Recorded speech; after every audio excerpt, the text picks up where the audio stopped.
Today, we're going to talk about a single pill, a decision made under some really intense pressure, and a consequence that, well, it could never be taken back.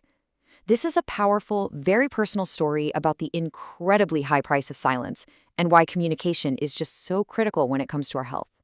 I can never be a mother again. Wow. We're starting with this statement from a woman named Ritu because it's the heartbreaking end of her story. So, how did she get to this point? That's what we're going to break down. To really understand her journey, we have to rewind a bit, back to a major conflict that was right at the heart of her marriage. Okay, so this slide really lays it all out. On one side, you have Ritu. After a previous abortion, her doctors had flat out warned her that another pregnancy could be incredibly risky for her health. But on the other side, her husband. He didn't like using protection and pretty much brushed off her very real medical concerns. And this wasn't just a one-time argument. Even after they had their son, which was a difficult C-section birth, the pressure from her husband just kept coming. Ritu was stuck in this impossible position, terrified of getting pregnant again so soon, but facing constant resistance to the one thing that could have safely prevented it. So, feeling completely trapped and desperate to avoid another high-risk pregnancy, Ritu turned to what she thought was a simple solution. She started taking emergency contraceptive pills frequently. Now, it is absolutely crucial to understand what these are. They're powerful hormonal treatments designed for a one-time emergency, right? Not for regular repeated use. But not knowing all the risks, Ritu saw it as her only way out, and that decision, unfortunately, set a very dangerous course. So, what did this repeated use of the pill actually do to her body? Well, over time, it started to take a really catastrophic toll. This timeline just shows the devastating progression. I mean, it didn't happen all at once. In year 1, she starts taking the pills. By year 2, this severe, mysterious pain kicks in. A year later, when they actually decide to try for another child, she finds out she can't.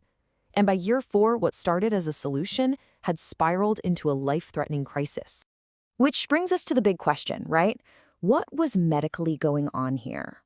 What was the reason for all this pain and her sudden infertility?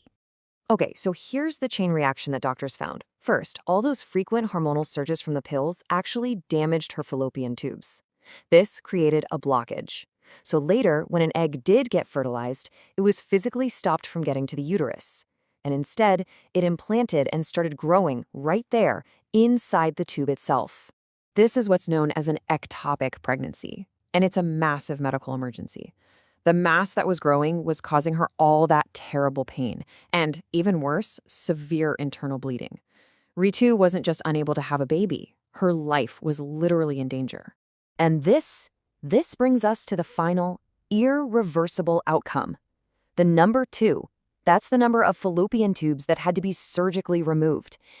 To save her life, the surgeons had no choice. They had to take them both. In her own words, she connects it all right back to the beginning. The devastating medical outcome, she says, happened because of that initial disagreement. It's just a gut punch of a statement about the real, tangible consequences of that conflict. You know, Ritu shared her story because she wants others to learn from her pain. So what are the big lessons we should all take away from this? Her warning is crystal clear. First, on the medical side of things, emergency pills are for emergencies. That's it. They are not a substitute for regular, safe birth control that you should be talking to a doctor about. And second, on a personal level, and this is maybe even more important, you have to advocate for your own health. Communicating with your partner isn't just a nice idea. As we've seen here, it can be absolutely life-altering. And this is the final, tragic piece of the puzzle. Her husband. He gets it now. He regrets everything. But for Ritu, that understanding just came way, way too late. The damage is done. It's permanent. So we'll leave you with this question to think about.